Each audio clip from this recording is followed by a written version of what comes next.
Esta edição do Palavra Aberta vai abordar a situação dos frigoríficos no Brasil.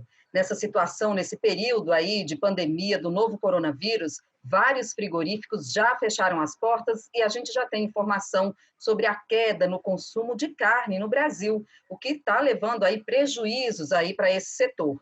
A gente vai conversar com o deputado Alceu Moreira, ele é presidente da Frente Parlamentar da Agropecuária e vai trazer informações para a gente, né, deputado, o que está acontecendo de fato aí com relação aos frigoríficos e o que pode ser feito para amenizar um pouco a situação aí do setor. Vamos começar falando, deputado, sobre os frigoríficos, vários já fecharam as portas, né? Bom, Gessene, primeiro eu queria conversar contigo, já deixando claro o seguinte, nós estamos vivendo um período de anormalidade. E na anormalidade, poucas coisas têm funcionamento normal. Uma planta frigorífica é uma planta que tem um grau de vulnerabilidade bastante grande, ela ainda é trabalho coletivo, o restante de todo o agro brasileiro, por apropriação de tecnologia, já não tem mais função coletiva e, portanto, continua a produção normal. No Brasil, nós temos abastecimento absolutamente em todos os lugares, de todos os setores. Agora, nas plantas frigoríficas, o que era preciso ter feito é fazer um protocolo de funcionalidade. O que é o protocolo de funcionalidade? Imagine os senhores que estão vivendo neste momento que uma planta frigorífica numa cidade X, ela pode ser fiscalizada pela fazenda do município, pela saúde do município, pela fiscalização do trabalho no município. Ela pode ser fiscalizada por esses três setores do Estado e por esses três setores da União, em qualquer tempo, tá? Então é o seguinte, se ela está trabalhando em anormalidade, é claro que ela está muito mais visível. Se qualquer autoridade dessa pode tomar decisão a qualquer tempo de fechar a planta, tu dá super autoridade para alguém com um dano muito grande. Por exemplo, frigorífico que abate aves, aves têm segundo para morrer, né? As aves. Então, 2 ou 3 dias com a planta fechada, os caminhões de aves continuam chegando e nós temos um problema sanitário, inclusive, para dar destino para as aves. Tem que enterrar onde? Como é que faz? Tá? Então, não é uma coisa simples. O que é que se precisa? Criar uma autoridade certificadora e um protocolo a ser cumprido pelos frigoríficos. Algumas exigências, por exemplo, na planta funcional, no quadro de funcionários do frigorífico, tem que se ter a planta de convivência durante o Covid-19. O que é isso? Com quem essa pessoa mora? Quem é que visita ele? É o pai, o filho, o tio, o irmão, quem é que vive? Essa relação de convivência precisa ser conhecida do frigorífico, precisa ter um grau de fidelização e informação do funcionário. Se qualquer um desses estiver contaminado, ele tem que ir para a quarentena. Como eles não fizeram essa planta prévia, um se contamina, vai trabalhar, às vezes assintomático, ele acaba contaminando 30, 40 na planta frigorífica e tem que fechar o frigorífico por isso. Tá? Então, a gente precisa ter todos os raciocínios de precaução. Qualquer função coletiva no coronavírus precisa ter raciocínio de precaução. Um é este, a possibilidade de ter todas as prevenções possíveis. Com estas informações, nós teríamos um grau de contaminação muito menor. Tá? Não tendo precauções, acontece isso. Fecha a planta. Ela fecha definitivo? Não. Ela se reorganiza e volta a funcionar logo depois. Mas para voltar a funcionar, tem a pressão enorme da sociedade, que tem parentes contaminados, e tem autoridades com muito medo de ser punida. Por isso é que precisa ter um protocolo nacional, porque é esse documento que dá garantia jurídica para a tomada de posição de uma pessoa autorizadora certificada por todos. Tá certo. Deputado, esse protocolo nacional de funcionamento aí dos frigoríficos, ele serviria, então, para orientar aí a própria fiscalização também, né? E começaria por onde, para que, de fato, esse documento fosse elaborado e o setor conseguisse realmente seguir essas normas, né? Quem que poderia, qual seria, né, o primeiro passo, vamos dizer, os primeiros passos para que fosse criado, então, esse protocolo de funcionamento aí dos frigoríficos?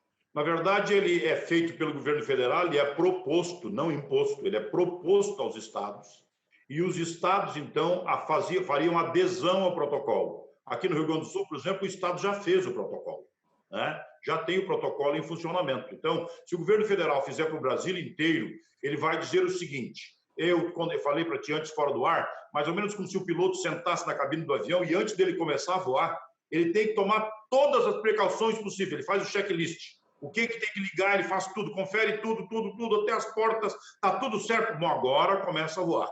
Então, este protocolo é o que estabelece qual é o grau de exigência a ser cumprida.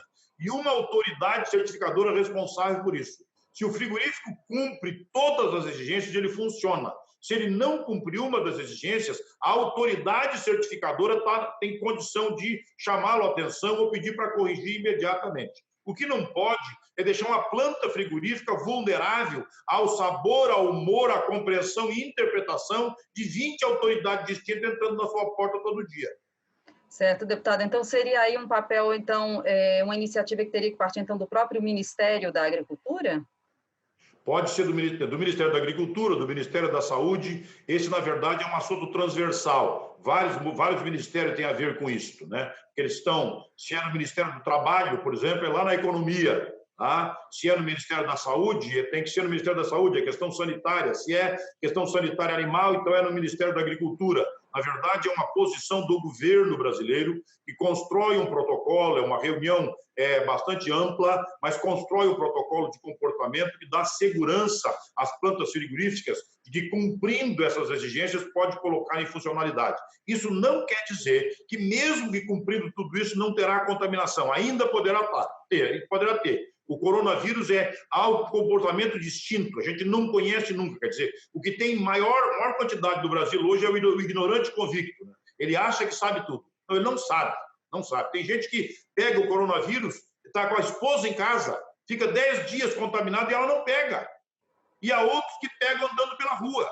Tá? É desconhecido o processo. Então, o que se tem que fazer é fazer um protocolo para fazer o grau de menor risco. Isso não quer dizer que uma planta não seja fechada aqui ou ali se tiver contaminação. Pode ter, sim, senhor. Pode ter que alguém dos funcionários não pegou com a família a área de convivência, pegou vindo para o frigorífico e ele contaminou. Então, isso pode acontecer. Nada que se fizer é uma decisão definitiva que nos dá solução para todos os problemas. Não dá.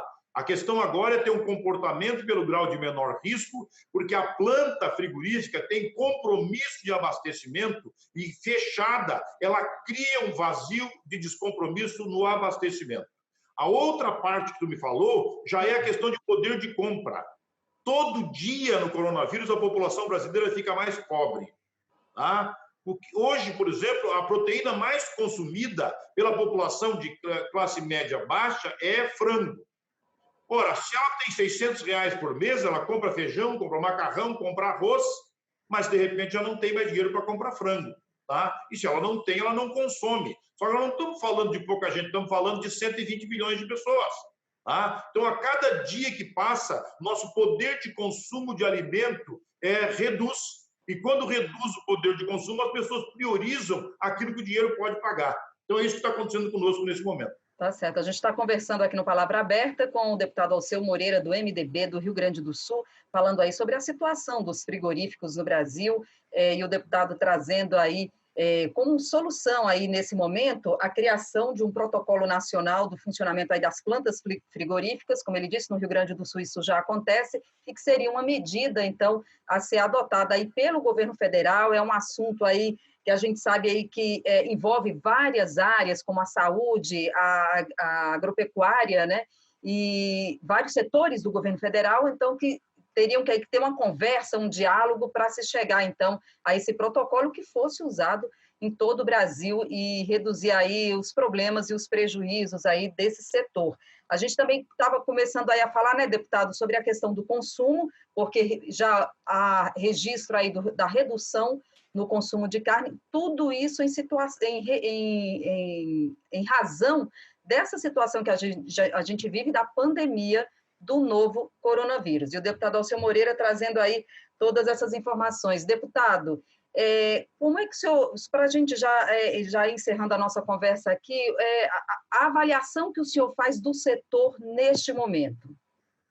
Bom, deixa eu dizer o seguinte, no mercado internacional, nós, sem saber que teríamos coronavírus, nós acabamos, junto com a ministra Tereza Cristina, andando pelo mundo inteiro.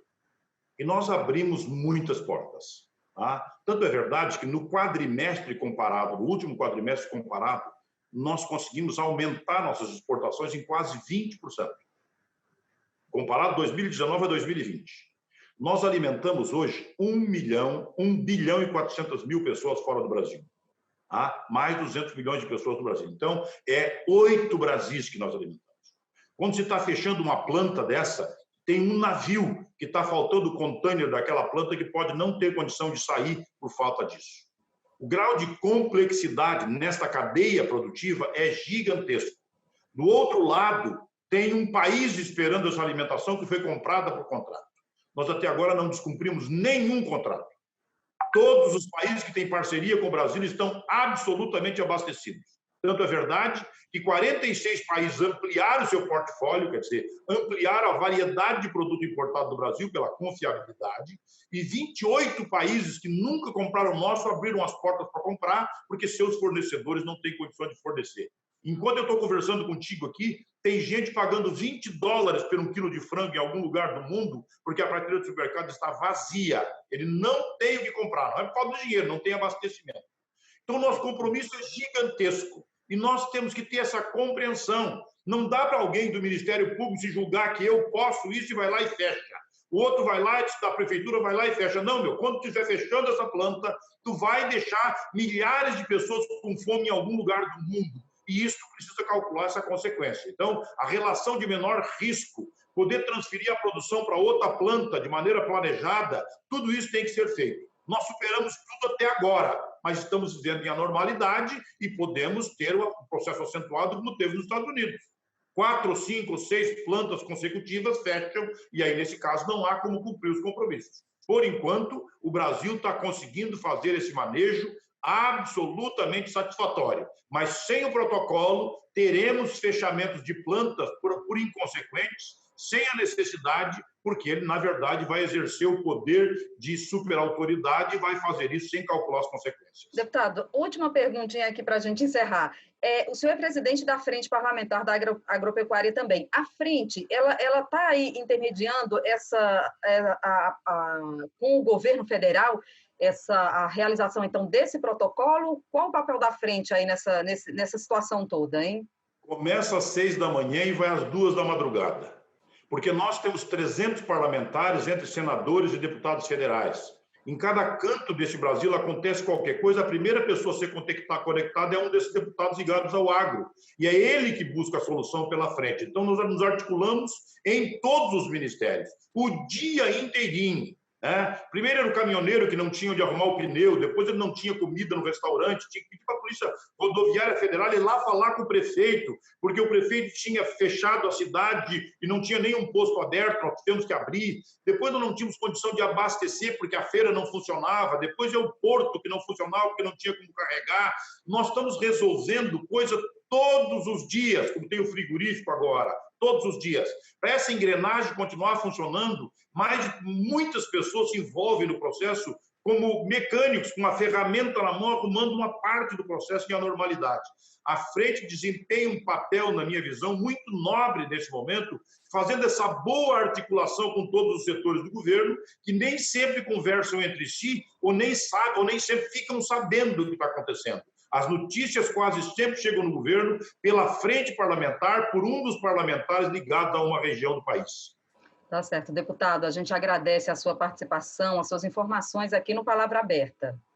Eu é que agradeço a possibilidade, a oportunidade de conversar com tantas pessoas. Forte abraço, bom dia na medida do possível. Tá certo, muito bom dia, deputado. A gente conversou com o deputado Alceu Moreira, do MDB do Rio Grande do Sul, ele que é presidente da Frente Parlamentar da Agropecuária e trouxe aqui as informações sobre a situação dos frigoríficos no Brasil e defendendo aí a criação, então, desse protocolo nacional de funcionamento das plantas frigoríficas para justamente otimizar o trabalho dos frigoríficos e também orientar a própria fiscalização, como ele disse, já que essa fiscalização é feita por vários setores aí do setor público.